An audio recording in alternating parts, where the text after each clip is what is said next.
La reforma migratoria no avanza y seguramente no avanzará.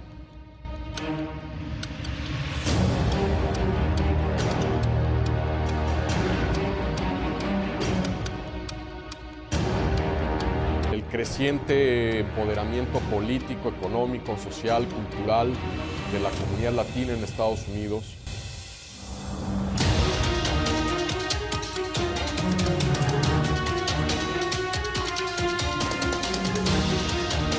Los enormes problemas políticos que ha generado este brinco importante que se ha dado en estos últimos meses.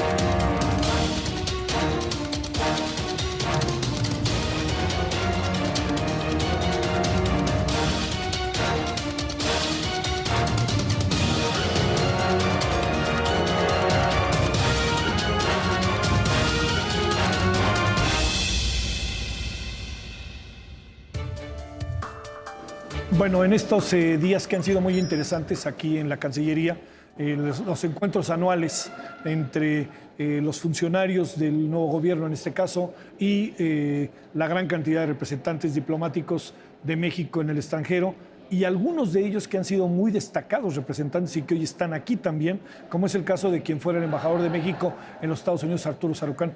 ¿Cómo estás, Arturo? Hola, qué gusto. ¿Cómo te ha ido? Un placer. Estoy pagando mi deuda, pero muy No hay agradecido. ninguna deuda. Muy agradecido, Arturo. A ver, ¿qué ha sido de ti después de ser embajador?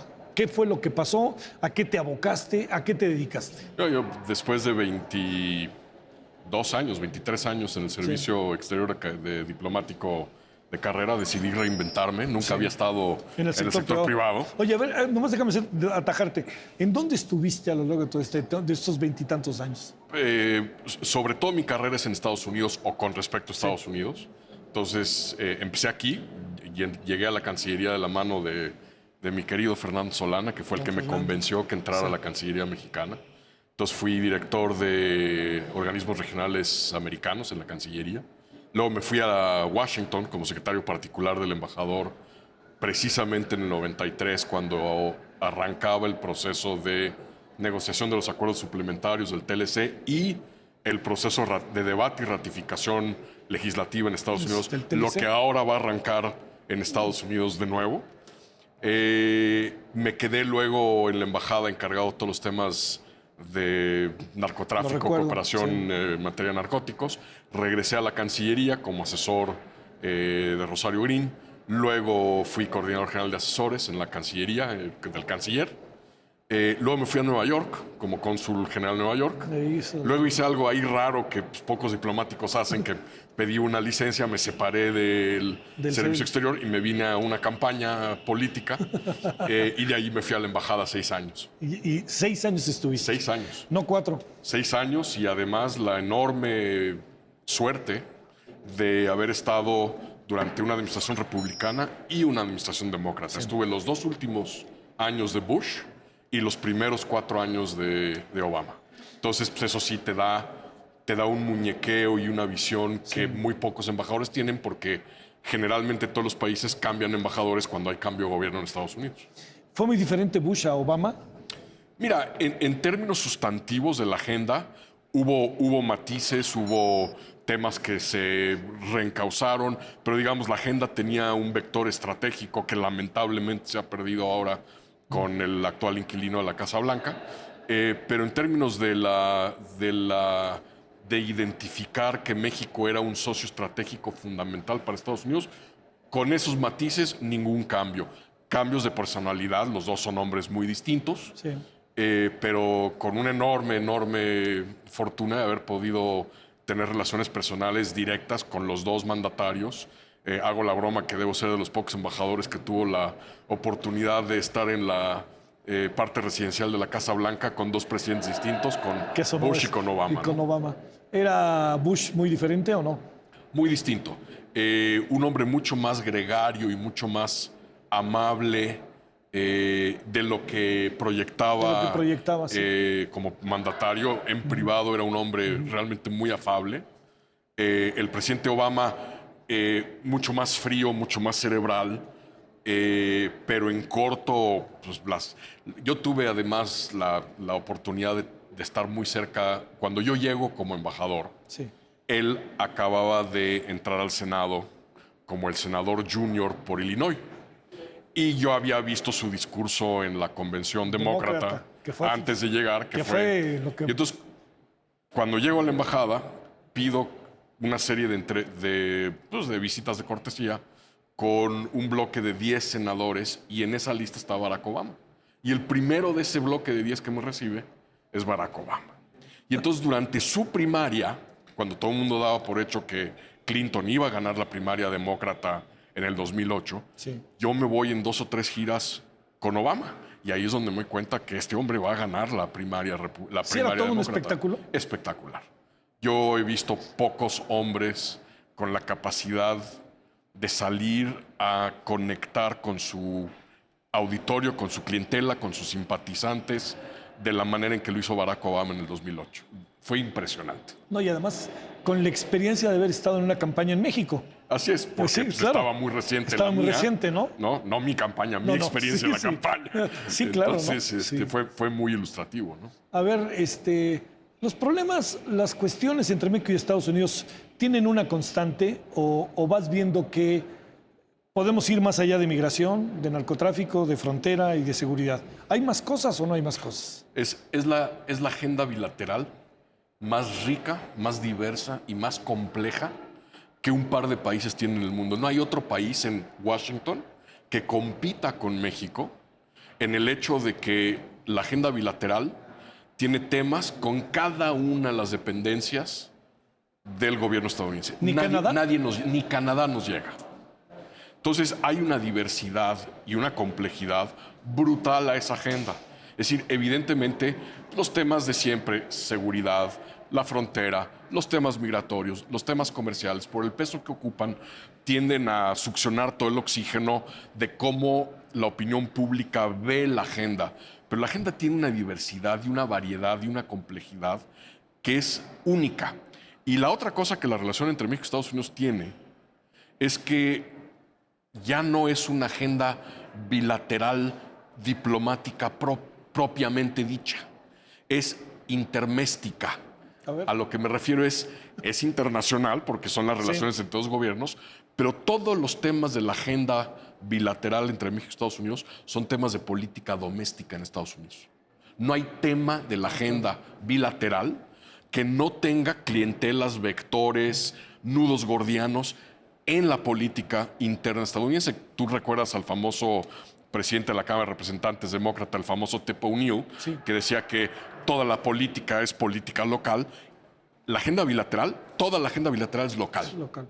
Y por eso, además, a raíz del TLC y después el tema de la cooperación en materia de seguridad a raíz de los atentados del 11 de septiembre, el papel que empiezan a jugar gobernadores, alcaldes, asociaciones empresariales a nivel estatal y local, le dan una densidad a esta relación en donde mucha gente cree que la relación entre México y Estados Unidos se desahoga entre iba a decir Tlatelolco, ya no es Tlatelolco, Sí, claro. entre la Alameda y el Departamento de Estado.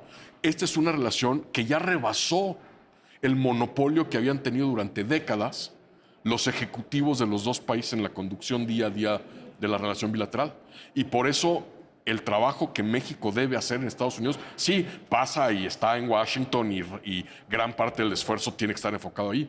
Pero yo te diría, la mitad de mi tiempo como embajador, esos 6 años, fue estar recorriendo todo el país. Porque allí es donde están los factores que impactan en la manera en que un congresista vota en el Congreso, en que una delegación parlamentaria aborda tal o cual tema que tiene un impacto para México. Sí. Entonces, la agenda tiene una complejidad, es una especie de ajedrez en varios niveles de tablero que ninguna otra relación bilateral del mundo tiene. La única que quizá se asemeja en este tema de la interconexión entre lo interno y lo externo es Israel, por razones totalmente distintas. Claro. Pero somos los dos países que tenemos una relación bilateral, política, diplomática, muy particular y única con Estados Unidos. ¿Va a ganar Trump? Mira, mi columna mañana precisamente aborda este tema. Va a ser un año muy complejo para el presidente, porque arranca el año con un cierre de gobierno, con 2 integrantes más de su gabinete que ya le renunciaron, el jefe de gabinete y el secretario de la Defensa, que no es cosa menor. Está muy aislado, está brutalmente desinformado. Es decir, cuando habla sobre el tema de la seguridad fronteriza, cuando habla de la agenda comercial con China, es decir, cuando habla de la política que van a seguir en el repliegue de tropas en Siria, no está manejando los datos, no está manejando los hechos. Si a esto además le agregas que la economía empieza a mostrar señales importantes de desaceleración y que algunos economistas estiman que podría haber una recesión a la mitad del año de campaña presidencial en el 2020. Y si a esto además le agregas que a los 2 frentes de investigación, las que está conduciendo el Estado de Nueva York, sobre todo en temas de evasión fiscal, conflicto de interés, más las que está conduciendo el fiscal especial Robert Mueller, ahora le agregas una Cámara de Representantes en mano del Partido Demócrata, que ya está iniciando citatorios, investigaciones a Trump y a su familia, va a ser un presidente contra las cuerdas. Eso lo va a hacer aún más impredecible. Eso en parte explica por qué, si ves los números, sus números de popularidad, está ahorita varía entre encuesta a encuesta, va del 37 al 41%. Eso lo sigue manteniendo como los presidentes más impopulares en la historia reciente de Estados Unidos.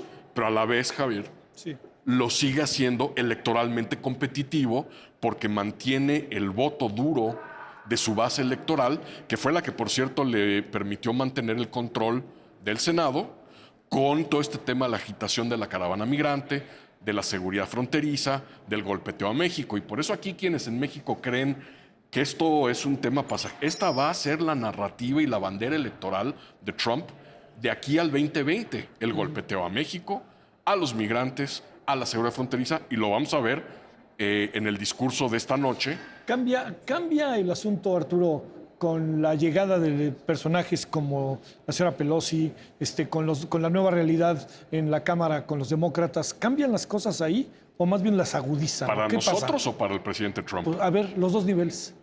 Para el presidente Trump ciertamente lo va a agudizar, es decir, creo que va a ahondar la polarización. Estados Unidos partido en 2, ¿Sí?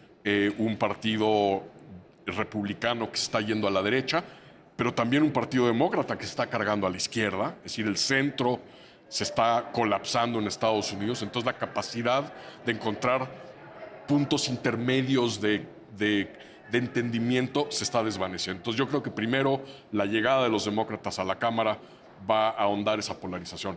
Para México va a ser muy complicado porque los demócratas no se les olvida la invitación a Trump como candidato a México, claro. La tienen en la lista de las razones por las cuales Trump ganó, no se les olvida lo que hicimos en la oficina Oval cuando llegamos al acuerdo en materia comercial al darle al presidente una victoria que él pudo vender a sus sectores duros, y no se les olvida tampoco la carta que el presidente, ahora presidente de México, le mandó después de su triunfo diciendo que ambos habían derrotado al establishment político de sus respectivos países, y eso al liderazgo demócrata le cayó fatal. Entonces, digamos, vamos a tener que entender que la bancada demócrata y el Partido Demócrata son tan o más importantes que la relación con el presidente, su gabinete y el Partido Republicano que está hoy en el poder. ¿Hay conciencia acá dentro de eso o no? Yo creo que sí. Yo creo que sí. Yo creo que la iniciativa que el gobierno mexicano ha articulado con respecto a Centroamérica es un paso correcto en esa dirección, porque hay muchos demócratas que precisamente, sobre todo presidentes y presidentas de comités que están llegando ahora al Congreso, en la Cámara. Hay que recordarle a nuestro auditorio que, a diferencia de México, en Estados Unidos el partido que gana la mayoría de votos en cualquiera de los 2 recintos legislativos, controla todos los comités y subcomités. No hay reparto partidista de comisiones, como en México. Sí. Aquí el que gana se lleva todas las comisiones. Entonces, hoy los demócratas en la Cámara tenemos muchos amigos y aliados que precisamente han pugnado por esta visión mucho más integral de desarrollo y fortalecimiento institucional en Centroamérica como una manera de mitigar la transmigración centroamericana a Estados Unidos. Entonces, creo que muchos demócratas van a reconocer en esto un paso importante. El problema es que esto se está neutralizando con las percepciones también, pues, de que le estamos haciendo el favor a Estados Unidos con las medidas que estamos tomando para prevenir el cruce de migrantes centroamericanos hacia la frontera con Estados Unidos. A ver, déjame hacerte una pregunta, Arturo, de esas que entiendo que la posición en la que estás, en donde acabas de estar, resultan complicadas. ¿Cómo ves al nuevo gobierno en su mirada internacional? Mira, dice que no va a salir. Hay que decirlo, no lo digo, hay que decirlo claramente. Sí. Creo que el tema de la política exterior no es la principal correa de interés del presidente. Creo que adopta... ¿Debiera serlo? Yo creo que sí. Yo creo que para un país como el nuestro, del tamaño, la ubicación geoestratégica que tenemos, con las aspiraciones que deberíamos tener, yo creo que México debería pesar mucho más de lo que pesamos en el mundo. No es un problema que solo atañe a este gobierno. Yo creo que gobiernos consecutivos en los que yo serví no supieron realmente invertir recursos en expandir y fortalecer la musculatura de México en el extranjero. Se tomó una decisión muy importante desde mi punto de vista el sexenio pasado, que fue finalmente empezar a participar en operaciones de mantenimiento de la paz de Naciones Unidas con SEDEN y CEMAR, que me parece una de las decisiones más importantes que la política exterior mexicana ha tomado en la última década. Pero de alguna manera vemos lo que vemos no solo aquí en la región, sino en otras partes del mundo, cuando llegan gobiernos de corte contestatario, en donde la posición default suele ser que la mejor política exterior es la política interna. No es una posición que solo tiene Andrés Manuel López Obrador. La hemos visto incluso cuando Obama llega al poder, dice que él va a dedicar mucha más banda ancha a la política interna para fortalecer, y acuérdate que él llega después de un periodo enorme de enormes cuestionamientos por lo que había hecho Estados Unidos en Irak y en Afganistán, que es una de las razones por las cuales gana Obama. Entonces, digamos, no es exclusivo a México, lo ves en muchas partes del mundo, pero creo que sí, México debe aspirar a jugar un papel mucho más activo, mucho más protagónico en el sistema internacional. Yo a lo mejor cojeo porque pues de ahí vengo y me he dedicado a esto 20 y tantos años, pero definitivamente creo que México debe ir a más en el sistema internacional. Bueno, bajo esa premisa, inevitablemente te pregunto por Venezuela, que has dedicado varios artículos en el Universal, para que veas que me acuerdo, sobre el tema.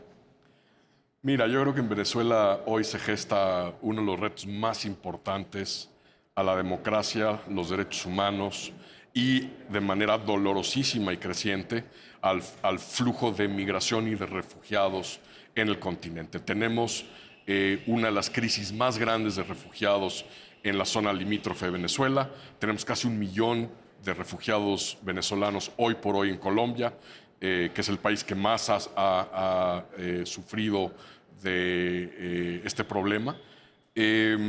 Yo sí soy de los que creo que la política mexicana debe actualizarse a la luz del siglo XXI. Yo creo que lo cortés no quita lo valiente. Podemos seguir buscando jugar un papel constructivo en Venezuela que pueda ayudar a traer a las partes a un diálogo, pero también creo que tenemos, por razones incluso internas de percepciones de México en el exterior, tenemos que ser una voz que defienda y blinde a las democracias y a los derechos humanos en nuestra región. Lo mismo para Nicaragua. Lo mismo para Nicaragua. Aunque está más agudizado lo de Venezuela, ¿no? Lo de Venezuela creo que ya está en un punto enormemente preocupante. Es decir, la crisis económica y social que estás viendo en el país es brutal. Y yo creo que tenemos que ser muy imaginativos para encontrar soluciones. Yo espero que esta decisión que el gobierno mexicano ha tomado efectivamente le ayude a abrir otras vertientes de interacción con el gobierno venezolano y con otros países de la región, porque es muy necesario entrar a buscar, si no conciliar, por lo menos facilitar un diálogo en Venezuela que hoy por hoy no hay. A ver, una última pregunta, embajador. Es que se les dice embajador cuando dejan de serlo todavía, ¿verdad? Los que somos de carrera seguimos siendo como eres del embajadores. servicio exterior. ¿Cuánto va a durar la luna de miel entre López Obrador y Trump? Mira, es evidente que ambos han hecho un esfuerzo por despersonalizar los ataques. Sobre todo Trump, si tú te fijas, se le sigue pegando a México, pero nunca menciona al presidente, que creo que es una señal importante. Creo que el presidente López Obrador ha entendido que no debe él estar entrando al toma y daca con el presidente Trump, lo deben hacer otros. Para eso tienes otros miembros del gabinete, una embajada que son los que deben en todo caso en momentos distintos entrar a puntualizar y a acotar y a subrayar. Todo va a depender, yo creo que dos factores. Cómo sigue dándose el desarrollo de los patrones de transmigración centroamericana a través de México y si el presidente a partir de su discurso en cadena nacional logra mover la aguja para orillar a los demócratas a reabrir el gobierno a cambio de recursos para el muro. Y el otro tema que puede venir complicado es el tema de la cooperación o la lucha contra las drogas ilícitas, porque la cooperación en este sector ha sido un vector muy importante en la agenda bilateral. Hay cosas que se deben revisar. Yo siempre he dicho que a la luz de lo que está ocurriendo en Estados Unidos, en donde ya tienes 10 estados de la Unión Americana que han legalizado el uso lúdico de la marihuana, México desde hace 2 o 3 años debería haberle dicho al gobierno estadounidense, uno, no voy a gastar un centavo en erradicar o interceptar marihuana en territorio mexicano. Esos recursos y esas horas hombres las voy a dedicar a combatir a los grupos más peligrosos o más violentos y a interceptar, erradicar otras sustancias mucho más nocivas que el cannabis. Es decir, México no tiene por qué poner su cuota churchiliana de sangre, sudor y lágrimas en erradicar y asegurar cannabis o marihuana, si en Estados Unidos ya tienes 10 estados que la han legalizado. Sí. Entonces, en estos ajustes, lo que se vaya a hacer en el tema de amapola, allí puede haber algunas frentes de posible choque porque el presidente Trump está poniendo el tema de la crisis de los opiácidos, que es una crisis real de salud pública originada en Estados Unidos, por cierto, hasta arriba de su lista en la política en materia de drogas. Entonces, allí, a medida que el nuevo gobierno mexicano vaya desarrollando sus posiciones en este tema, a lo mejor no, pero allí pudiera haber un frente de posible tensión. ¿Qué haces ahora, Arturo? Estoy haciendo consultoría. ¿Consultoría?